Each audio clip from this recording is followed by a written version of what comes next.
नफरत की बाजार बंद हुई है, मोहब्बत की दुकानें खुली हैं। कर्नाटक में बड़ी जीत के बाद अब कांग्रेस के सामने बड़ा सवाल है सीएम के नाम का। अभी तक इस रेस के दोनों नाम और उनके समर्थक पार्टी के पूरे अनुशासन को दिखा रहे।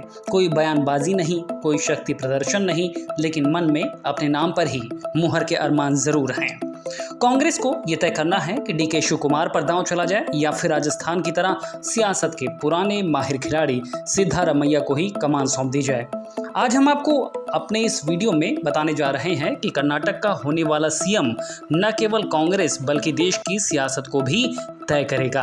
कांग्रेस इसलिए ही विजय के बाद भी बड़ी प्लानिंग के साथ नाम तय करने में लगी हुई है।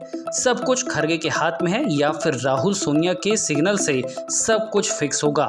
हम आपको बताएंगे कि वो कौन 3 रास्ते हैं जिन पर चलकर इन दो नामों में से कांग्रेस किसी एक को ताज दे देगी। पहली बात तो यह है कि कर्नाटक के परिणाम राज्यसभा में कांग्रेस की स्थिति थोड़ी मजबूत जरूर करेंगे। लोकसभा के लिहाज से देखें तो 24 में चुनाव है। दक्षिण भारत के कर्नाटक, तमिलनाडु, केरल, तेलंगाना, आंध्र प्रदेश और पुडुचेरी में मिलाकर लोकसभा की कुल 129 सीटें हैं, जिनमें से बीजेपी के पास फिलहाल 29 सीटें ही हैं। इसमें से भी 25 सीटें उसे अकेले कर्नाटक से ही मिलती हैं। तो जब 1 साल बाद चुनाव होगा तो बीजेपी को दक्षिण में हराने के लिए कर्नाटक कांग्रेस के लिए बड़ा हथियार होगा। ऐसे में जो सरकार अभी बनेगी, जो सीएम अभी तय होगा, वो संगठन को कैसे दुरुस्त करता है, कैसे काम करता है, इसकी बड़ी भूमिका होगी। ये सारी बातें पार्टी सोच रही है और इसीलिए नाम पर काम हो रहा।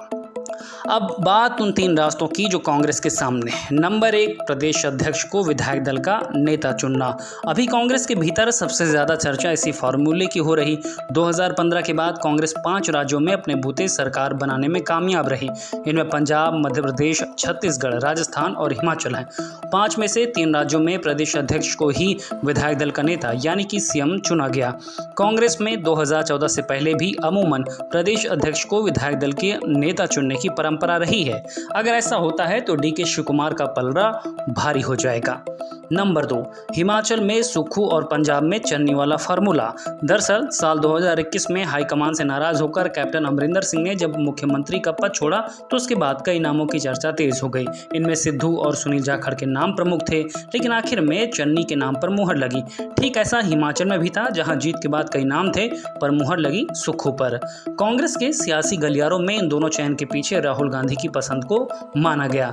यानी कांग्रेस में मुख्यमंत्री बनने का एक फॉर्मूला राहुल की पसंद भी है।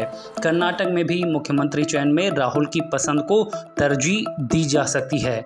जिस तरह से डीके शिव कुमार भावुक हुए थे, गांधी परिवार का आभार जताया था, उससे तो लग रहा कि राहुल की पसंद शिव कुमार ही होंगे। तीसरा रास्ता है सत्ता भागीदारी का एडजस्टमेंट फार्मूला। राजस्थान की तरह कर्नाटक में भी सत्ता भागीदारी का एडजस्टमेंट फार्मूला लागू होने की चर्चा है।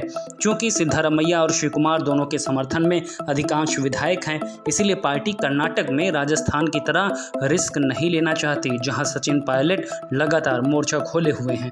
राजस्थान की तरह यहाँ भी एक को मुख्यमंत्री और एक को डिप्टी सीएम की कमान मिल सकती है। ये फार्मूला अगर लागू हुआ तो सिद्धारमैया को सीएम की कुर्सी मिल सकती है। हालांकि दावा किया जा रहा है कि सिद्धारमैया 2 साल के लिए ही सीएम बनना चाहते हैं, बाकी 3 साल डीके शिव कुमार के नाम को आगे बढ़ा सकते हैं। तो हाईकमान को ये सारी स्थितियां देखकर ही नाम तय करना है। ब्यूरो रिपोर्ट, खबर प्याली। पसंदीदा चैनल खबर प्याली को लाइक करें, शेयर करें और सब्सक्राइब करें।